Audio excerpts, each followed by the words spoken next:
Hello guys, welcome to my channel, and today I want to show you this absolutely beautiful watch. And this is a Haofa. The brand is Haofa Tourbillon, and this is a Space Rabbit.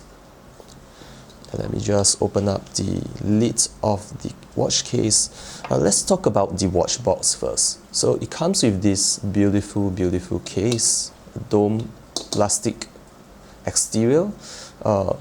But it is pretty well made. You have this actuator right here which actuates the lid. It's kind of spring release, and then you can see that it is a dome plastic material which showcases the watch inside, and it's just beautiful. Look at that.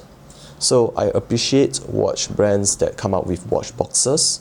They are so interesting, and that's because it's kind of a practical watch box, right?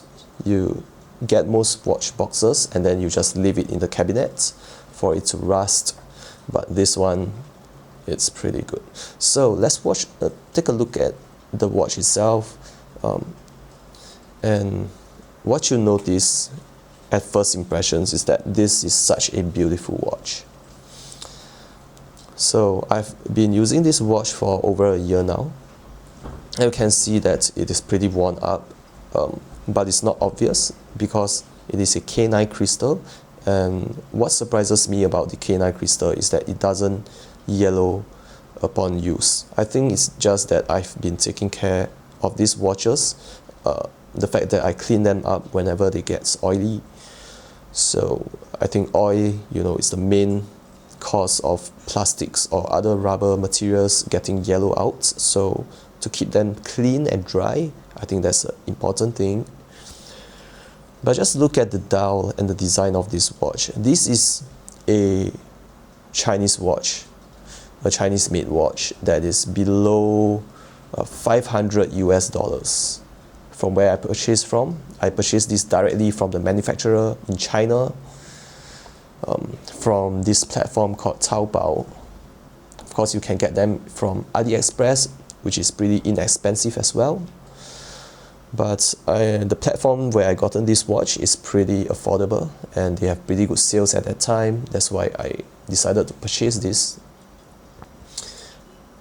And for what it provides, right, the look of this watch, it is amazing for the price point.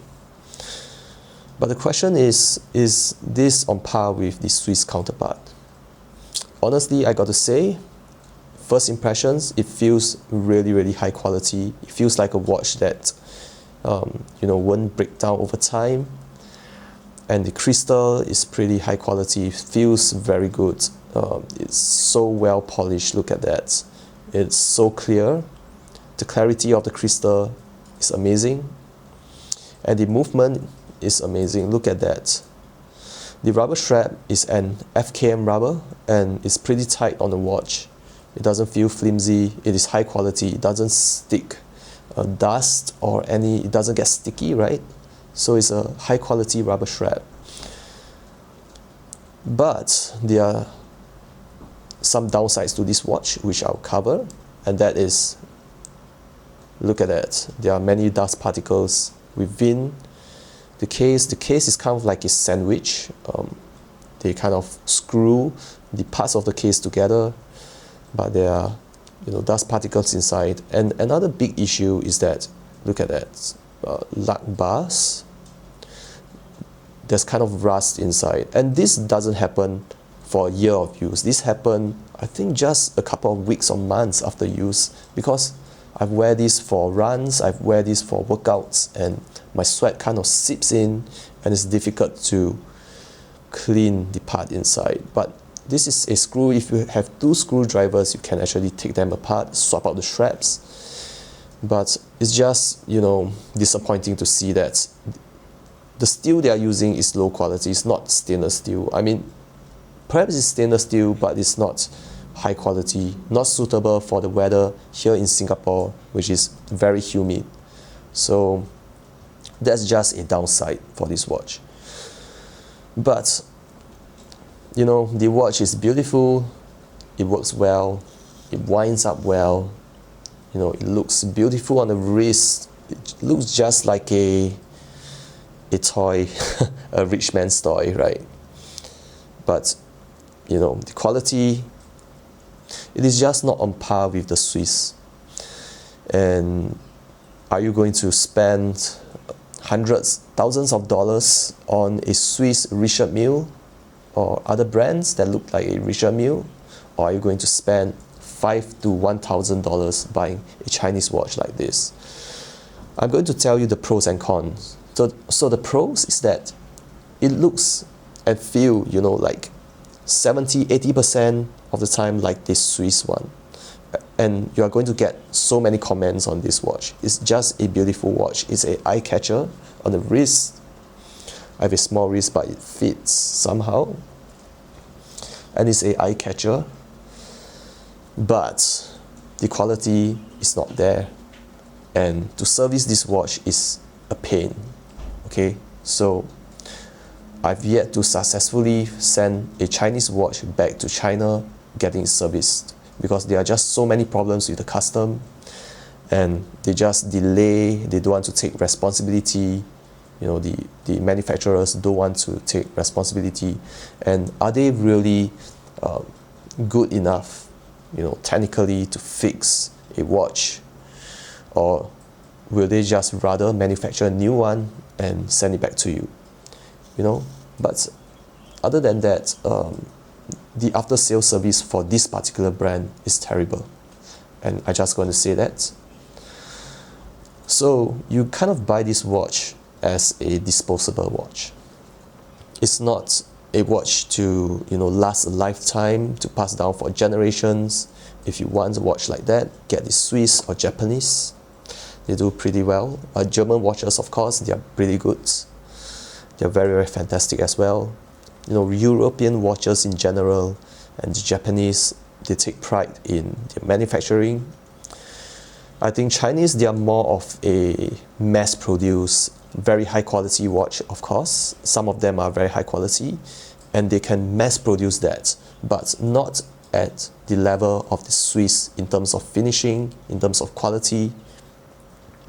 I think the Swiss are still a step up.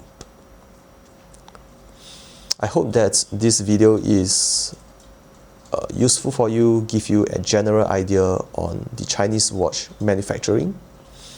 Of course, they definitely have the potential or ability to make very high quality watches that can be on par of the Swiss. But I think that the industry, the culture, you know, how they do business, I think they much rather make watches like this, or watches like this, of course,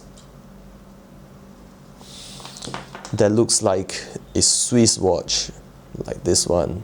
This is a legitimate tourbillon. They much rather make watches like this, right? That is so easy for them to produce, and they can sell it for profit, mass produced.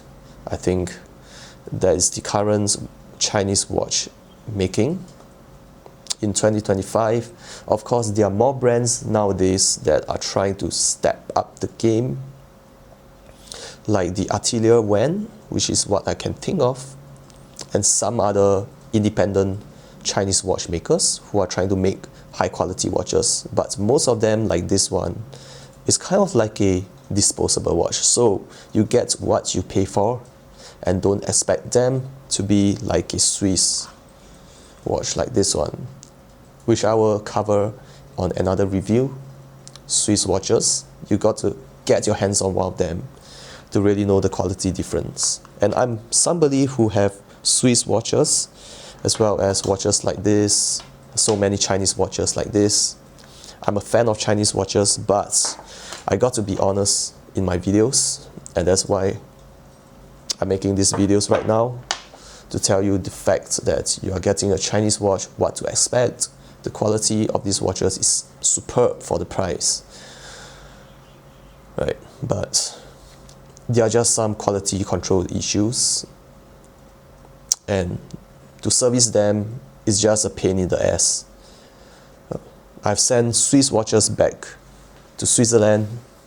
those watches like Doxa, which is not available in my country in the past. So the only way I can get them is to ship them from Switzerland, as well as Chinese watches like this, got them directly from China. But comparing the after sales service, I think that the Chinese got a lot to work on.